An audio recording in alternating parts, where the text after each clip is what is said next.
Hey there, friends. Welcome to your weekly energy update. Nice to tune in with you. The coming week is really interesting. I almost want to call it the sort your expletive out week, like sort your shit out week, because once you start to get things moving this week, you're going to see the horizon open up to you. It's kind of a quality of going from a little bit messy or things feeling a little bit off to starting to get really clarified about what it is that's calling you in your life. It's possible that you've been in a little bit of a depression recently, or things have just felt fuzzy, and this might be the turning point in the coming days. So let's start right off with our first card, which is our Four of Cups. I kind of love this card because I think we've all been in this particular situation before. If you know anything about the tarot cards, the Three of Cups is this jubilant, abundance-laden card. There are three women dancing around in a circle with like fruit and yummy things, and it's kind of this harvest period of celebration. And in the Four of Cups, you can see our friend is over here. We might call it like a hangover card, where he's kind of exhausted, sitting up against the tree. He's isolated himself a little bit, and he's looking back at that time of celebration with a bit of melancholy, like wishing things were still moving in that particular direction. But in this particular context, and for you this week, this might be a sign that there's a little bit of a sense of being stuck. You don't really know what wants to happen next. In the Buddhist tradition, after one passes away and in between the next lifetime is the bardo, where one thing has come to an end, our Three of Cups situation has ended, and we are not sure what the next thing that's going to motivate us is. It might come with a sense of like lowered energy, uncertainty, maybe some like funky self-talk, just down mood. So this might be the start of this week that's coming up. You might notice that up above there's a cup that's being offered, which is sort of a sign that there is something that's coming in. You might not be able to see it yet. You being in sort of a grumpy mood or reminiscing on something special from the past, you might have your blinders on to this next opportunity, or at least the next energy that can help you move to the next step. Now, the reason that I thought about calling this the Get Your Ish Together week is because the next card is our Page of Swords. And the Page of Swords, I like to think of the Page of Swords as a discernment card.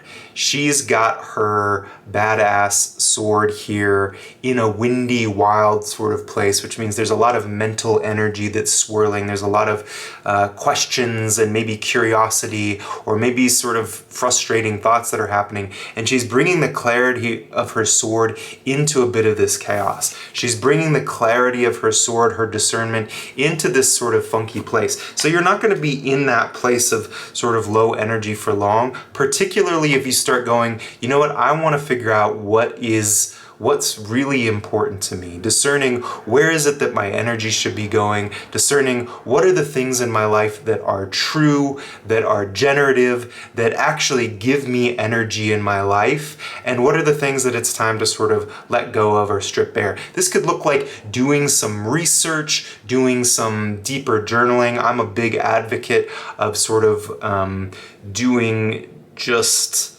what is it called, free form or free association journaling, just letting it stream out and seeing if you can start to feel, when I write about this, I start to feel excited. There's energizing qualities to it. And when I write about these things, they're sort of low and tricky and complicated, and starting to get clear about where it is that your energy and your attention wants to go. Is there something in your life that is a drag and needs a kind of sorting out? This is a good week to put some of that attention there. Get clear about where you want to put your energy, where your motivation should be, and drop the things that are just not really giving you anything good. Now, obviously, we can't drop everything, even if it's a bit complicated. Some things are part of our responsibility, but I think you get what I'm saying.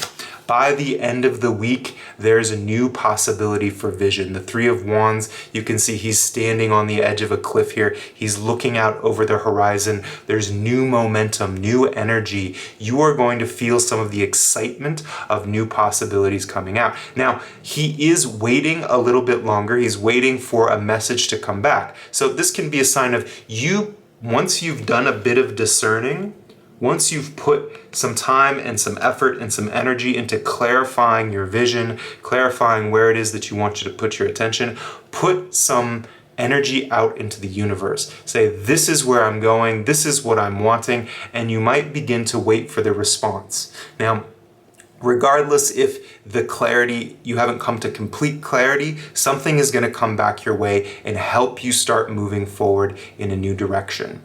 This is a great card because it means that you're no longer stuck in this particular place. Something is changing, something is shifting. Now, I asked for an advice card to come along with this, and the advice card that's showing up here is our lovely Queen of Wands. Now, this is a great card because it's encouraging a kind of confidence and self-knowing that allows you to follow what's right for you and drop what's not right for you. She has become confident enough in knowing herself and in trusting her instincts that it's not a risk to say no to things that don't belong in her life. And it's a joy to warmly and courageously step towards the things that are right for her. Now, this is a card that's saying, trust your creative energy, trust your inner guidance.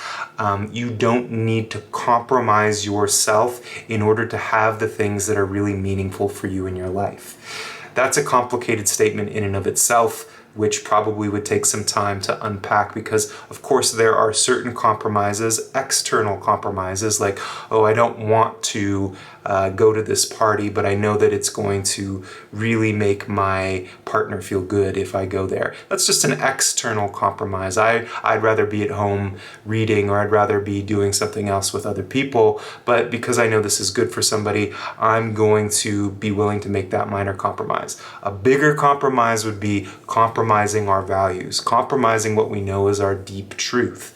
And that's an inner compromise. And this is a place where we want to know ourselves well enough that the core principles of who we are, we stick to regardless of where it is that we go, regardless of the context that shows up. This is saying trust in those deeper values, trust in your deeper essence, and follow the excitement and creativity that comes into your life.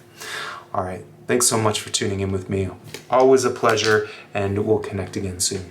Take good care.